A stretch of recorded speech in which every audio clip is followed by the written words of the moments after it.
இன்றைக்கி மீன் குழம்பு வைக்க போகிறோம். கொஞ்சம் வித்தியாசமான முறையில் இப்படி செஞ்சு பார்ப்போம். இது ரொம்ப டேஸ்ட்டாக இருக்கும். இதுக்கு வந்து கொஞ்சம் ஆயில் போட்டுக்கோங்க. ஆயில் சூடாகட்டும்.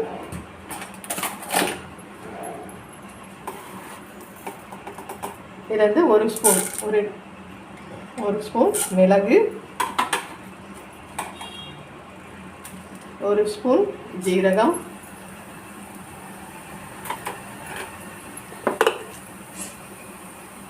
இதை வந்து நல்லா வறுத்துக்குவோம்.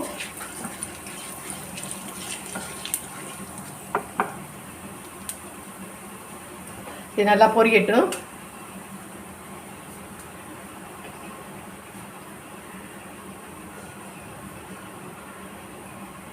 இதில் வந்து கொஞ்சம் வெங்காயம்,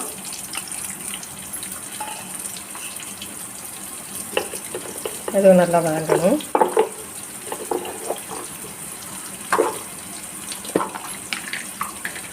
இதில் ஒரு கைப்பிடி அளவுக்கு வெள்ளைப்பூண்டு, ஒரு 3 கொத்து கருவேப்பிலை,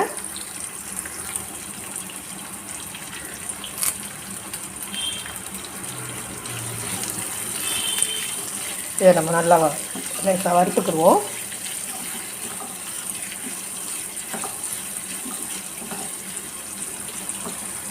இது கொஞ்சம் வித்தியாசமாக இருக்கும்.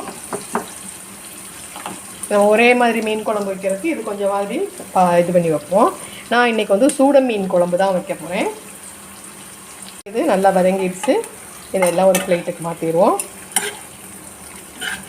ஃபஸ்ட்டு அரைச்சிடுவோம். இதெல்லாம் எடுத்து இதை ஆற வச்சுக்கிடுவோம். ஆற வச்சுட்டு அரைக்கணும். இப்போ இதே பேனில்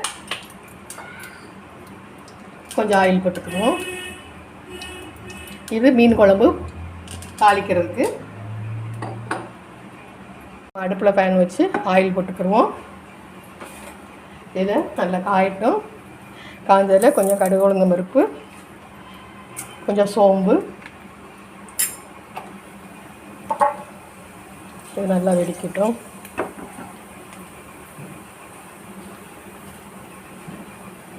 இதுக்கு தேவையான அளவுக்கு வெங்காயம் தாளிக்கிறதுக்கு,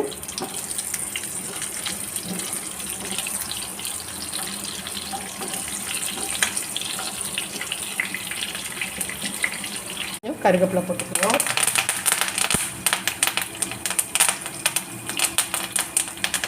இதில் குழம்பு நம்ம வீட்டில் எப்போயும் அரைப்போம்ல குழம்பு மிளகாய்த்தூள் 1 ஸ்பூன் போட்டுக்கிறேன். தனி மிளகாய்த்தூள் ஒரு 1/2 ஸ்பூன் போட்டுக்கிறேன். இதை கொஞ்சம் எண்ணெயில் வதக்கி விட்டுக்கிறோம்.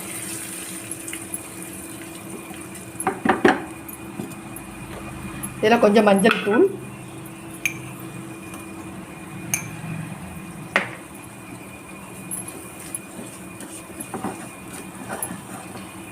இதில் புளி கரைச்சி இப்போ ஊற்ற வேண்டியதுதான்.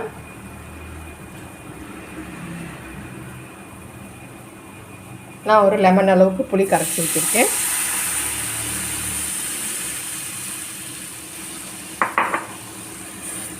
அவ்வளோதான். இது கொதிக்கட்டும். நம்ம அதுக்குள்ளாட்டியும் நம்ம வந்து வறுத்து வச்சுருந்தோம்ல அதை அரைச்சிட்டு வந்துடுவோம்.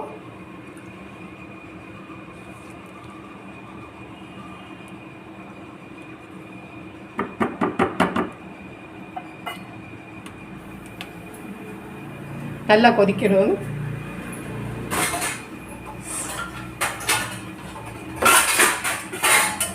இப்போ நம்ம இதை ஒரு மூடி போட்டு மூடிடுவோம். திறந்து பார்ப்போம். நல்லா கொதிச்சிருச்சு.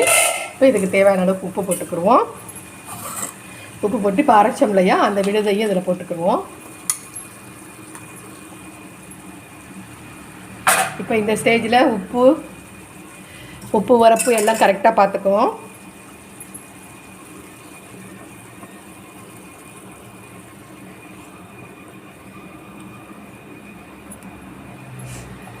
இது நல்லா கொதிச்ச உடனே மீன் போட்டுற வேண்டியதுதான். நல்லா கொதிக்கட்டும். நல்லா கொதிக்குது பாருங்கள். இதில் நான் சூட மீன் தான் போடுறேன்.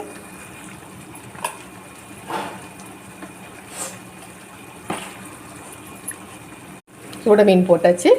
நம்ம வந்து எந்த மீன் வேணாலும் இந்த குழம்புல போடலாம். இன்றைக்கி எனக்கு சூட மீன் கிடச்சிது.